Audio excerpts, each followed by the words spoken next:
नमस्कार दोस्तों, मैं सुनील को स्वागत करता हूं आज फिर एक नए वीडियो में। आज के इस वीडियो में मैं आपके लिए लेकर आया हूं ट्रिपल सी परीक्षा में पूछे जाने वाले इंपोर्टेंट क्वेश्चन। इसमें वो इंपोर्टेंट क्वेश्चन होने वाले हैं जो ट्रिपल सी परीक्षा में बार बार पूछे जाते हैं और संभवतः आपके एग्जाम में पूछ जाएंगे।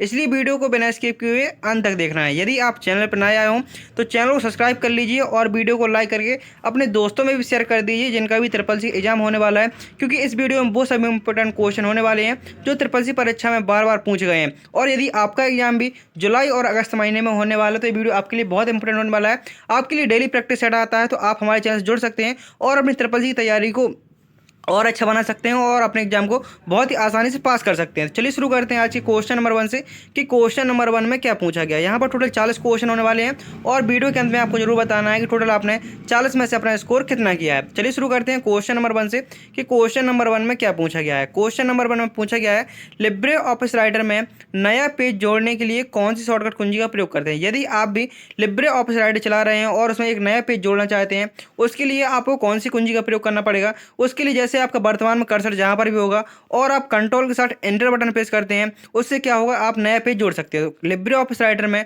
नया पेज जोड़ने की शॉर्टकट कुंजी क्या होती है, तो वो होती है control plus enter. Control plus P से क्या होता है, कंट्रोल प्लस पी से प्रिंट होता है और कंट्रोल एन से क्या होता है, तो कंट्रोल एन से आपका न्यू डॉक्यूमेंट आता है।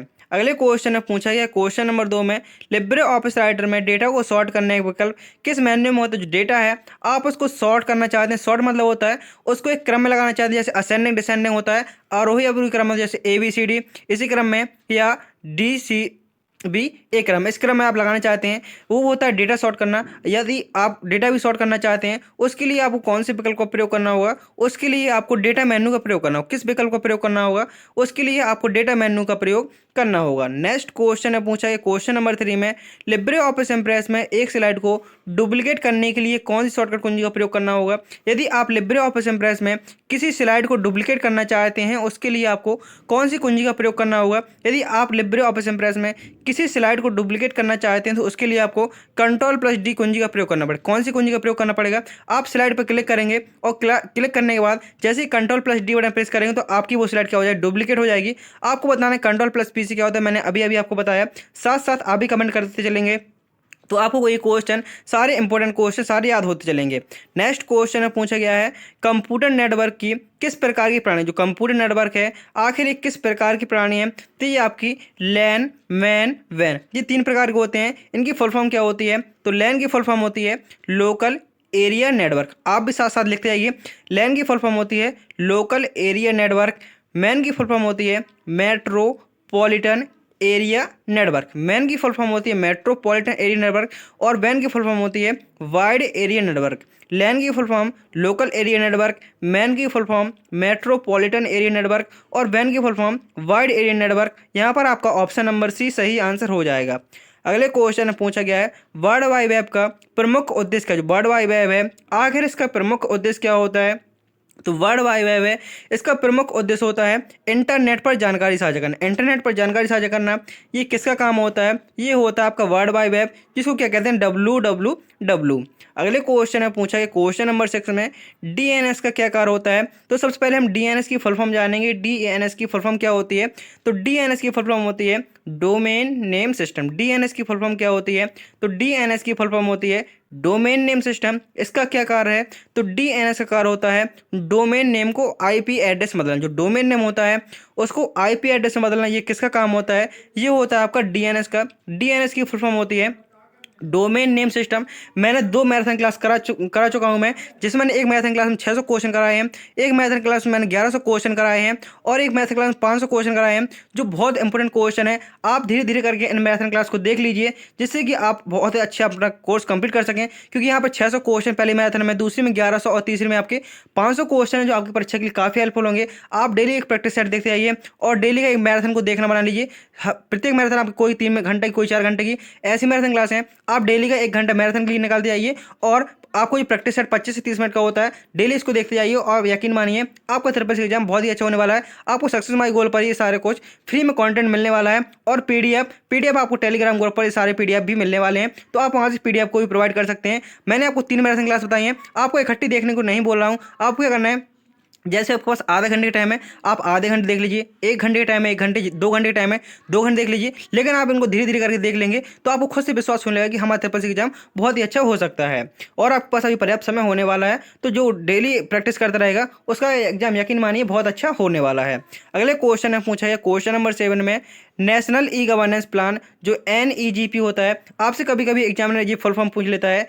NEGP का उद्देश्य क्या होता है? तो NEGP का उद्देश्य होता है नेशनल ई गवर्नेंस प्लान। पहले इसकी फुल फॉर्म देखते हैं और इसका उद्देश्य होता है सरकारी सेवाओं को डिजिटल रूप में उपलब्ध कराना। जो सरकारी सेवाएं हैं उसको डिजिटल रूप में उपलब्ध कराना, ये किसका कार्य होता है? ये होता है आपका NEGP का। आपसे फुल फॉर्म पूछ सकता है national e governance plan. NEGP का फुल फॉर्म होता है नेशनल ई गवर्नेंस प्लान। अगले क्वेश्चन में पूछा गया है क्वेश्चन नंबर 8 में, कॉमन सर्विस सेंटर CSC का मुख्य उद्देश्य क्या? जो कॉमन सर्विस सेंटर है आखिर इसका मुख्य उद्देश्य क्या होता है?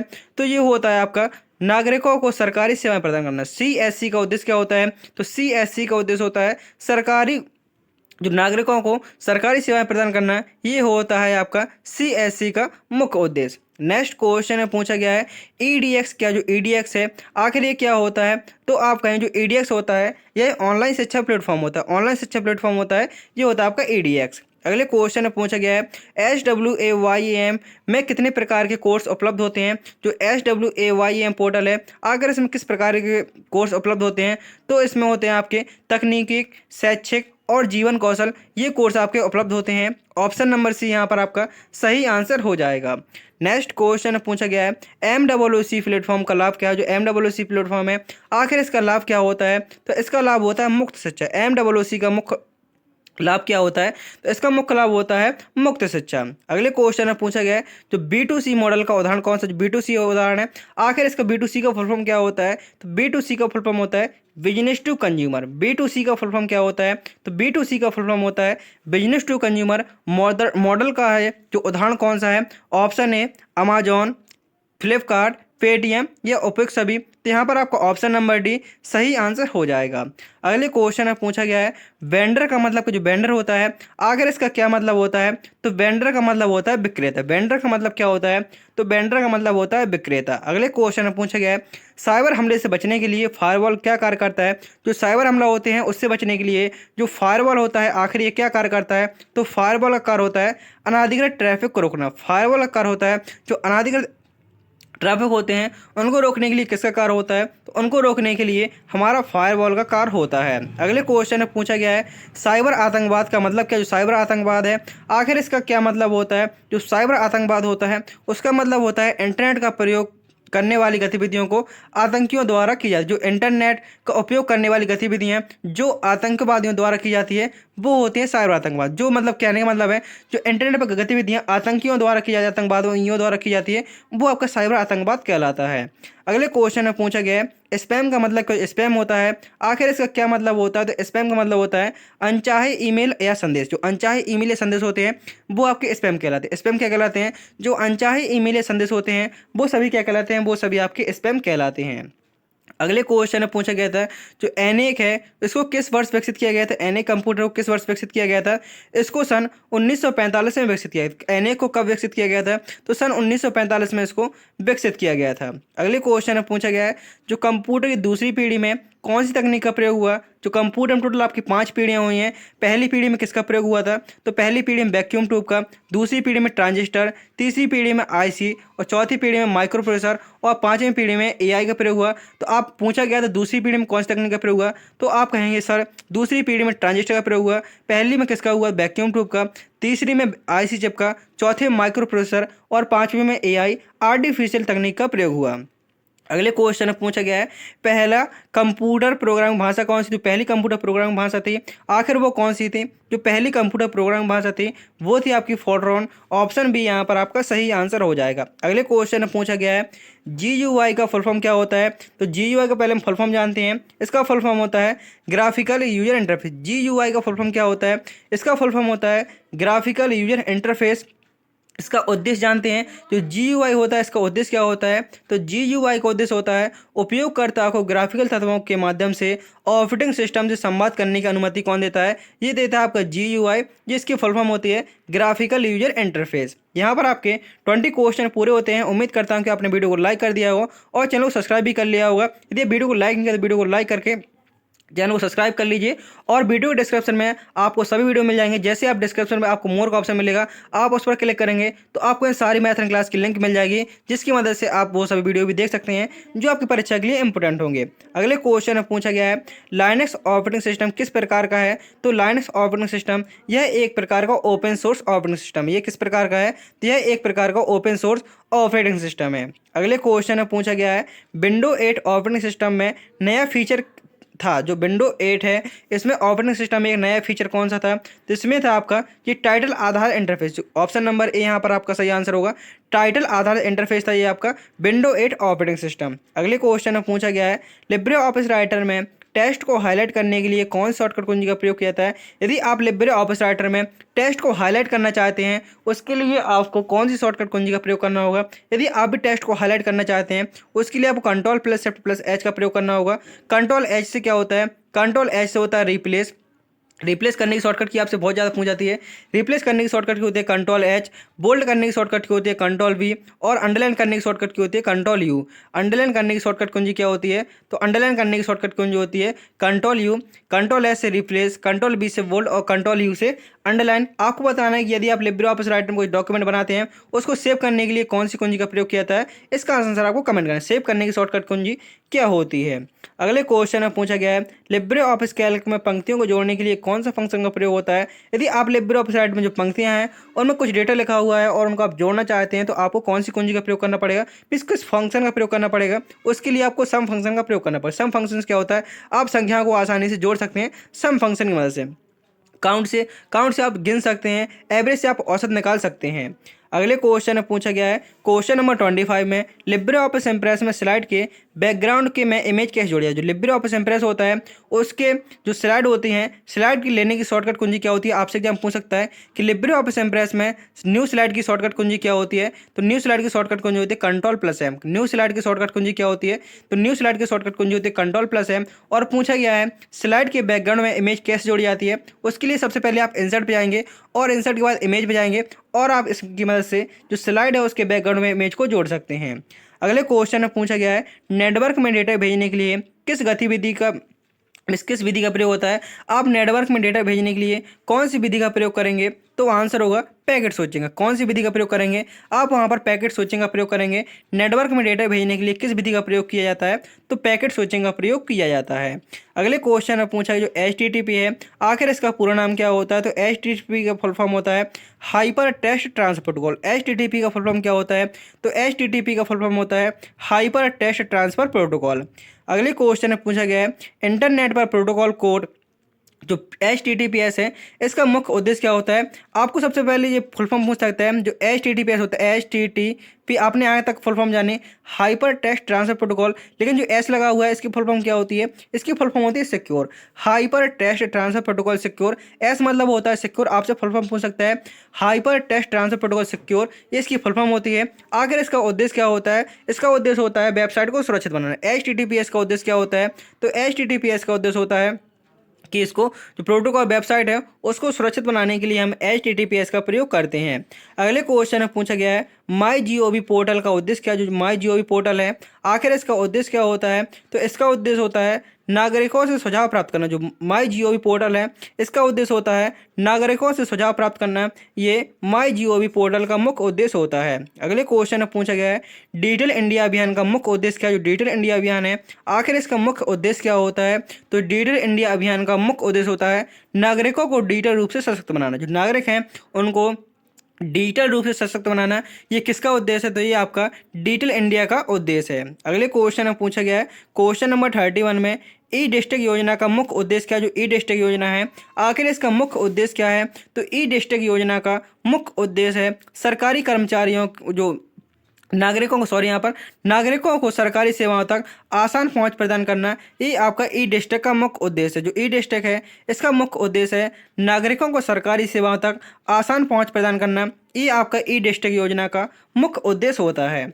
अगले क्वेश्चन है पूछा गया क्वेश्चन नंबर 32 में SWAM का उद्देश्य क्या होता है। इसका उद्देश्य होता है शैक्षिक पाठ्यक्रमों को मुफ्त में उपलब्ध कराना। जो शैक्षिक पाठ्यक्रम होते हैं उनको मुफ्त में उपलब्ध कराना, ये किसका कार्य होता है? ये होता है SWAM पोर्टल का। अगले क्वेश्चन में पूछा गया, जो क्वेश्चन आपको दो बार दिख रहे होंगे, लेकिन आपको देख सकते हैं दोनों में ऑप्शन आपको अलग अलग हैं, तो आपको पता होना चाहिए जो MWCS है इसका उद्देश्य क्या होता है। इसका उद्देश्य होता है मुफ्त में ऑनलाइन पाठ्यक्रम प्राप्त करना। मुफ्त में ऑनलाइन पाठ्यक्रम प्राप्त करना ये किसके द्वारा होता है, किसका लाभ होता है? ये होता है MWC का।